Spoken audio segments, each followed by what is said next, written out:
ಒಬ್ಬ ಜಮೀನ್ದಾರ, ಆತನ ಬಳಿಯಲ್ಲೊಂದು ಕತ್ತೆ. ಅದು ಮುದಿ ಕತ್ತೆ. ಒಂದು ದಿನ ಆಕಸ್ಮಿಕವಾಗಿ ಆ ಕತ್ತೆ ಬಾಳು ಬಾವಿ ಒಂದಕ್ಕೆ ಬಿದ್ದುಬಿಡ್ತು. ಕರುಣಾಜನಕವಾಗಿ ಬೊಬ್ಬಿಟ್ಟಿತು. ಜಮೀನ್ದಾರ ಯೋಚನೆ ಮಾಡ್ತಾನೆ, ಹೇಗೆ ಹೊರಗೆ ತೆಗೀಲಿ ಇದನ್ನ.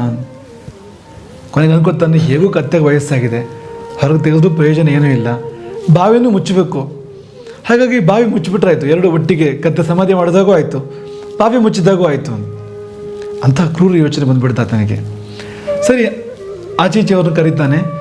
ಎಲ್ಲರೂ ಮಣ್ಣು ಹಾಕೋಕೆ ಶುರು ಮಾಡ್ತಾರೆ. ಗುದ್ಲಿ ತಗೊಂಡು ಒಂದಷ್ಟಾಗಿ ಮಣ್ಣು ಹಾಕೋಕೆ ಶುರು ಮಾಡ್ತಾರೆ ಬಾವಿ ಒಳಗಡೆಗೆ.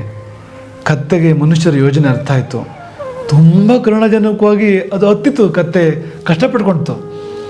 ಆದರೆ ಸ್ವಲ್ಪ ಹೊತ್ತು ನಂತರ ಅದಕ್ಕೇನೋ ಹೊಳೀತು.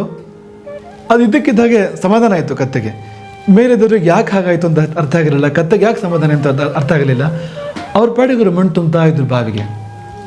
ಕತ್ತೆ ಏನು ಮಾಡೋದು, ಆ ಕೆಸರು ಮಣ್ಣು ಮೈ ಮೇಲೆ ಬೀಳ್ತಾ ಇದ್ದಾಗೇ ಒಂದು ಸಾರಿ ಕೊಡ್ಬೋದು ಆ ಮಣ್ಣನ್ನು, ಒಂದು ಹೆಜ್ಜೆ ಮೇಲೆ ಬರೋದು.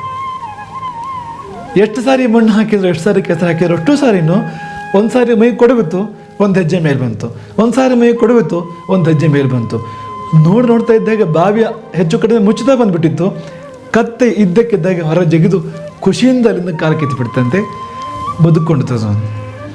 ಎಷ್ಟು ಒಳ್ಳೆಯ ಸಂದೇಶ ಇದೆ ಅಂದರೆ, ನಾವು ಪಾಸಿಟಿವ್ ಆಗಿರಬೇಕು, ನಾವು ಸಕಾರಾತ್ಮಕವಾಗಿರಬೇಕು. ಬದುಕು ನಮ್ಮನ್ನು ಖಂಡಿತ ಬಾವಿಗೆ ಹಾಕತ್ತೆ, ಕಂದಕಕ್ಕೆ ಹಾಕತ್ತೆ, ಮೇಲಿಂದ ಕೆಸರು ಎರಚುತ್ತೆ ಖಂಡಿತವಾಗಿಯೂ. ಆದರೆ ನಮ್ಮ ಮೇಲೆ ಎರಚಿದ ಕೆಸರನ್ನೇ ನಾವು ಮೆಟ್ಲು ಮಾಡ್ಕೋಬೇಕು ಮೇಲೆ ಏರೋದಕ್ಕೆ. ಮೈ ಕೊಡಬೇಕು, ಮೇಲೆ ಎಳಬೇಕು, ಮೈ ಕೊಡಬೇಕು, ಮೇಲೆ ಎಳಬೇಕು. ಅಂಥವನು ದೇವತೆ ಆಗ್ತಾನೆ, ತುಂಬ ಎತ್ತರಕ್ಕೆ ಇರ್ತಾನೆ. ನೋಡಿ, ಕತ್ತೆಯನ್ನು ಕರೆಯೋಕ್ಕೆ ಸಾಧ್ಯ ಇಲ್ಲ. ಯಾಕೆಂದರೆ ಬುದ್ಧಿಮತ್ತೆಯ ದೃಷ್ಟಿಯಿಂದ ಅದು ಎಷ್ಟೋ ಮೇಲಿದೆ. ನಾವು ಹಾಗಿಲ್ಲ ಅಂದರೆ ಕತ್ತೆಗಿಂತ ಕಡೆ ಆಗ್ತೀವಿ. ಹಾಗಾಗಿ ಹಾಗಾಗೋದು ಬೇಡ. ನಾವು ಸಕಾರಾತ್ಮಕ ಯೋಚನೆ ಮಾಡೋಣ. ಎಲ್ಲ ಕಷ್ಟಗಳು ಕೂಡ ಗೆಲುವಿನ ಸೋಪಾನಗಳು, ಗೆಲುವಿನ ಮೆಟ್ಟಿಲುಗಳು.